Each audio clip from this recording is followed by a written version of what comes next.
తాకట్లో ఉన్న మీ బంగారాన్ని విడిపించి ఆ రోజు ఆన్లైన్ రేటుకి కొంటాం. Sharma gold company. నమస్తే, welcome to Suman TV. Prayagraj మహాకుంభమేళలో భాగంగా కుంభమేళకు వచ్చేటువంటి తెలుగు రాష్ట్రాల భక్తులు ఎవరైతే ఉన్నారో ఖచ్చితంగా కొన్ని పుణ్యక్షేత్రాలుగా కొన్ని ఏర్పాటైతే చేయడం జరుగుతుంది. మన భారతదేశంలోని ప్రసిద్ధిగాంచినటువంటి ఏవైతే ద్వాదశ జ్యోతిర్లింగాల గురించి మనందరికి తెలిసిన విషయమే. కాకపోతే త్రివేణి సంగమంలో కూడా ఏవైతే ద్వాదశ జ్యోతిర్లింగాలను అయితే చాలా బాగా అలంకరించారు అనేది మనకు తెలుసా ఉంది.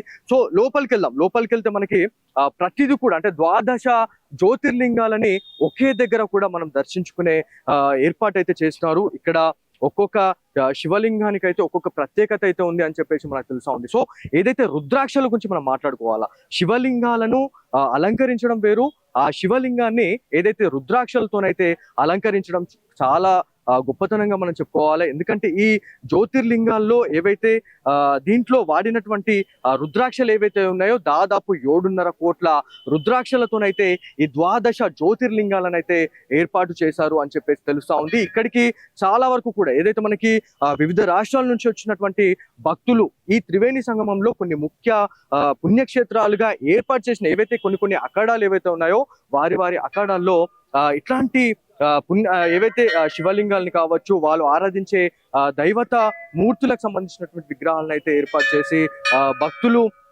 దర్శించుకునే విధంగా అయితే ఏర్పాటు చేశారని తెలుస్తా ఉంది. సో చూడొచ్చు, మొత్తానికి మనకి ఇక్కడ కొన్ని బోర్డ్స్ కూడా పెట్టడం జరిగింది. శివ గౌరీ అని చెప్పేసి, దాంతో పాటు సత్యం శివం సుందరం. సో ఇట్లాంటి బోర్డ్స్ అయితే పెట్టారు. శివనామ స్మరణతోనైతే ఈ త్రివేణి సంగమం మారిమోగిపోతుందని చెప్పుకోవాలి. దీంతో పాటు రుద్రాక్షల గురించి మనం మాట్లాడుకోవాలండి.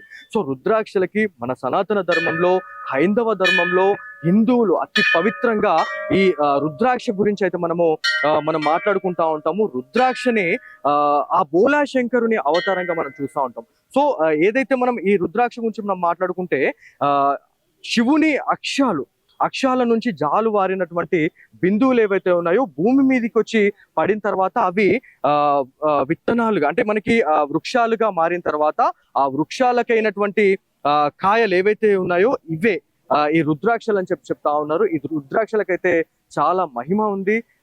ఈ రుద్రాక్షలు ధరించాలంటే కూడా కొన్ని నిబంధనలు ఉన్నాయని చెప్పేసి మనకు తెలుస్తుంటది. సో అతి పవిత్రంగా భావిస్తూ ఉంటాము. రుద్రాక్షని శివుని స్వరూపంగా మనం చూస్తూ ఉంటాం. సో దీంతో పాటు ఇక్కడ ఎవరైతే మౌని మహారాజ్ గారి ఆధ్వర్యంలో అయితే ఇదంతా కూడా ఏర్పాటు చేశారు అని చెప్పి తెలుస్తా ఉంది. 12 జ్యోతిర్లింగాలు అంటే మనము దేశంలో ఎక్కడెక్కడో మనకి ఒక్కొక్క ప్లేస్ లో ఒక్కొక్క జ్యోతిర్లింగం ఉంటాయి. కాకపోతే ఆ జ్యోతిర్లింగాలన్నీ కూడా ఈ త్రివేణి సంగమంకి వచ్చే భక్తులు ఎవరైతే ఉన్నారో ఒకే ప్లేస్ లో ఉండి ఆ జ్యోతిర్లింగాలను అయితే దర్శించుకోవచ్చు. సో ఫస్ట్ మనము ఇక్కడికి రాగానే మనకి ఇక్కడ ఎవరైతే మౌని మహారాజ్ చాలా వరకు కూడా తను ఆరాధించే దైవంగా మనకు తెలుస్తా ఉంది. దుర్గా మాతనైతే వాళ్ళు ఇక్కడ ఒక దేవతా మూర్తిని అయితే ఏర్పాటు చేసి ఇక్కడ అమ్మవారికి సంబంధించినటువంటి పూజాది కార్యక్రమాలు చేస్తూ ఉంటారు. దీంతో పాటు మనకి ఇక్కడ దాదాపుగా కూడా చాలా మంచి అలంకరణ చేశారండి. చూడండి, బోలా శంకరునికి చాలా ప్రీతికరమైనటువంటి ఏవైతే మనకి అతని ఆయుధమైనటువంటి త్రిశూలం కావచ్చు, దాంతో పాటు ప్రతిదీ కూడా రుద్రాక్షలతో చేశారు. 7.5 కోట్ల రుద్రాక్షలు ఎక్కడి నుంచి తెచ్చారు, అసలు ఎట్లా చేశారు అనేది చాలా అసలు అంతు చిక్కని ప్రశ్న అని చెప్పుకోవాలి. మళ్ళీ ఈ ఏవైతే రుద్రాక్షల గురించి మనం మాట్లాడుకుంటే రుద్రాక్షలు దాదాపుగా మనకి భారతదేశం, దాంతో పాటు ఇండోనేషియా అండ్ మనకి నేపాల్, ఈ దేశంలో మాత్రం చాలా ఎక్కువగా మనకి దొరుకుతాయని చెప్పి తెలుస్తా ఉంది. దీంతో పాటు ఇక్కడ మనకి ఎవరైతే దర్శించుకోవడానికి వస్తున్నటువంటి భక్తులు ఎవరైతే ఉన్నారో ఖచ్చితంగా స్వామివారిని దర్శించుకున్న తర్వాత ఇక్కడ మౌని మహారాజ్ గారు ఉన్నారు. సో మౌని మహారాజ్ గారితో మాట్లాడడము, సో అసలు ఎట్లాంటి అంటే ఈ త్రివేణి సంఘంలో ఎలాంటి పూజాది కార్యక్రమాలు చేయాలి, ఎట్లాంటి ఆచరణ ఉండాలి అనే దానిపైన అయితే వచ్చి వాళ్ళు అడుగుతా ఉన్నారు. సో మనం కూడా మౌని మహారాజ్ గారితో అయితే మాట్లాడదాము.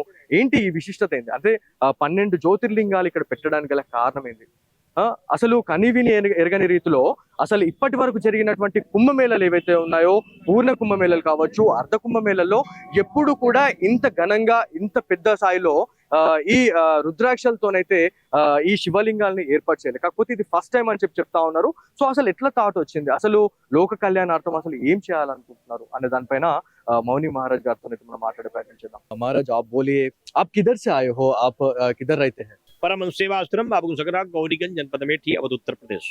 12 ज्योतिर्लिंग इधर एक ही साथ आप बनाए, कैसे लग रहे हैं? भगवान महाकाल की कृपा से बन गई। पूरे संसार के लोगों ने मिलकर बनाया है। 10,000 गाँव की भिक्षा यात्रा करके मैं प्रयागराज पहुंचा हूँ। यहाँ सभी लोगों ने रुद्राक्ष मणियां समर्पित की है। उसी रुद्राक्ष मणियों से भगवान महाकाल के 12 ज्योतिर्लिंगों का निर्माण हुआ है। दुनिया की रक्षा करने के लिए, सुख शांति के लिए, भारत को हिंदू राष्ट्र बनाने, आतंकवाद विनाश, बेटियों की सुरक्षा, गंगा जल प्रवाह, भारत की अर्थव्यवस्था और देश के गौरवशाली इतिहास को बचाने के लिए। ये 12 ज्योतिर्लिंग ये अलंकार किए आप, कितने रुद्राक्ष हुए ये इसके बारे में? प्रत्येक शिवलिंगों में 55 लाख रुद्राक्ष लगाए गए हैं। 7,51,00,000 रुद्राक्ष की मणियां अब तक तो भूतनाथ के श्रृंगार में लग चुकी हैं और अभी श्रृंगार चल रहा है। अभी कुछ संख्या और बढ़ेगी। गुरु जी आप बोलिए, इतने सारे रुद्राक्ष किधर से लेके आए ये पूरे? भगवान पशुपतिनाथ से भिक्षा मांग के ले आया हूं नेपाल से। भगवान पशुपतिनाथ जी ने कृपा किया है, पशुपतिनाथ जी से लेके। अब कितने आदमी आ रहे हैं, भक्त कितने कितने लोग आ रहे हैं इधर दर्शन करने के लिए डेली? अभी ये तो भक्त लोग जाने, मैं भक्तों से मिलता हूँ, कौन कितने लोग आ रहे हैं ये तो मैंने कभी देखा नहीं। लेकिन देर रात, पूरी रात अगर कपाट बंद ना हो तो रात भर लाइन लगी रहती मिलने वालों की। सब बाबा को प्रेम करने वाले लोग, भूतनाथ को मानने वाले लोग, भक्त हैं भगवान के। किधर किधर से आ रहे हैं शिवलिंग दर्शन के लिए? पूरी दुनिया से लोग आ रहे हैं, देश से आ रहे हैं, विदेश से आ रहे हैं। कोई तमाम America, Japan, Thailand, Germany, Dubai, Maharashtra, Bengal, Gujarat, हर प्रांतों से और विदेश से भी। सारे एक देश से भक्तजन आ रहे हैं। आप क्या बोल रहे हैं सनातन धर्म के लिए, क्या बोल सकते हैं आप? बस सनातन धर्म के लिए कहेगा सभी का कल्याण हो, सब स्वस्थ हो, सब आरोग्य हो। महाकुंभ आए हैं, कुछ अच्छा कीजिएगा और दूसरे लोगों की रक्षा कीजिएगा, आतंकवाद को मिटाइएगा, भारत हिंदू राष्ट्र बनाएंगे। ధన్యవాదాలు గురూజీ, ధన్యవాదాలు. సో ఇక్కడికి వస్తున్నటువంటి భక్తుల గురించి మాట్లాడుకుంటే వివిధ దేశాల నుంచి, వివిధ రాష్ట్రాల నుంచి అయితే ఇక్కడ 12 జ్యోతిర్లింగాలను దర్శించుకోవడానికి అయితే వస్తా ఉన్నారు. సో ఏదైతే మనకి ఇక్కడికి వచ్చే భక్తులు ఎవరైతే ఉన్నారో ఈ ప్లేస్ ఏదైతే ఉందో త్రివేణి సంగమంలోని 6th సెక్టార్ లో అయితే మనం ఉన్నాము.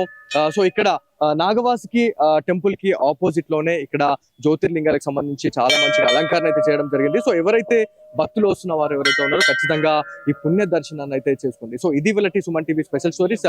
కెమెరా పర్సన్ సాయి కృష్ణతో బాలు, సుమన్ టీవీ ప్రయాగ్రాజ్ నుంచి.